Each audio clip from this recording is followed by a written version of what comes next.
বগুড়ায় মাকে হত্যার পর ডিপ ফ্রিজে রাখার ঘটনা নতুন মোড় নিয়েছে। ছেলে নয় বরং বাড়ির ভাড়াটিয়া এই হত্যাকাণ্ডের সাথে জড়িত এমন চাঞ্চল্যকর তথ্য দিয়েছে পুলিশ।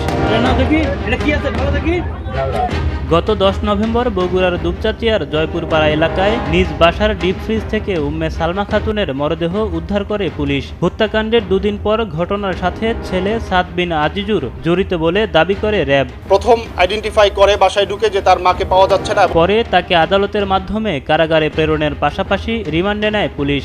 সাদকে সাবজেক্ট মনে হয়েছে, তখন আমরা তার কলেজে যাই। কলেজে যে টোটাল ভিডিও ফুটেজটা আমরা নিয়ে 8 ঘন্টা 2টা ক্যামেরা 16 ঘন্টা ভিডিও ফুটেজ পর্যালোচনা করে দেখি যে সে যথাসময়ে তার ক্যাম্পাসে প্রবেশ করছে এবং যথাসময়ে সে বের হয়ে যাচ্ছে। সাদকে রিমান্ডে নেওয়ার পর আবারও তদন্তে নামে পুলিশ। মা হত্যাকাণ্ডে ছেলে সাদ নাকি অন্য কেউ জড়িত তা নিয়ে তদন্ত শুরু করতেই বেরিয়ে আসে চাঞ্চল্যকর তথ্য। সন্দেহের তীর যায় নিহতের বাড়ির ভাড়াটিয়া মাবিয়ার দিকে। এই যে মাস্টার মাইন্ড ছিল সেটা হলো মাবিয়া খাতুন, একজন ওই বাসার ভাড়াটিয়া, আর তার 2 জন সঙ্গী ছিল, একজন হলো মুসলিম আর একজন হলো সুমন। জানা যায় ওই বাসা ভাড়া নিয়ে অনৈতিক কাজ চালিয়ে যাচ্ছিলেন অভিযুক্ত মাবিয়া। বিষয়টি আঁচ করতে পেরে মাবিয়া আক্তারকে বাড়ি ছাড়ার কথা জানায় নিহত উম্মে সালমা ও তার স্বামী। সেই ক্ষোভ থেকেই এমন হত্যাকাণ্ড কিনা তা খতিয়ে দেখছে পুলিশ।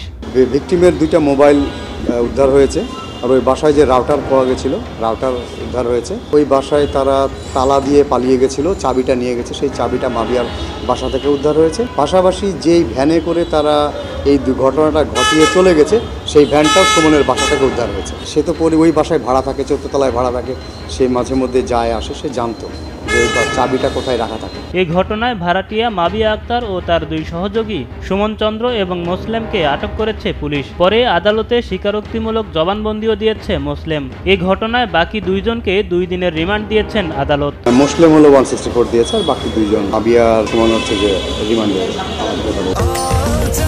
স্বাস্থ্যকর অল টাইম হানিকম, সব সময় অল টাইম হেলদি লাইফ।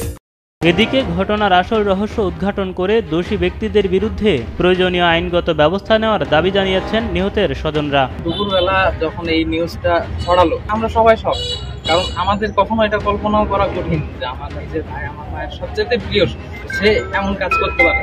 তবে আমি শুরু থেকে চাইছিলাম যে যদি আমার ভাইও হয়ে থাকে, সেও যাতে সঠিক তদন্তের মাধ্যমে যাতে বের হয়, বা যদি অন্য কেউ থেকে থাকে সেটাও যাতে সঠিক তদন্তের মাধ্যমে সামনে আসে। আমার এই সন্তান এই কাজ করবে এটা আমি কোনোদিন ভাবতেও পারিনি, করবে না। আমার নিশ্চিত বিশ্বাস। আমি বারবার চাচ্ছিলাম যে হত্যার সঠিক রহস্যটা বেড়ে আসে। আমার ছেলে যে অপরাধী হয় তার শাস্তি হবে, কিন্তু আমি নিরপরাধীদের শাস্তির আওতাভুক্ত না আসে এখন আমি জানতে পারছি।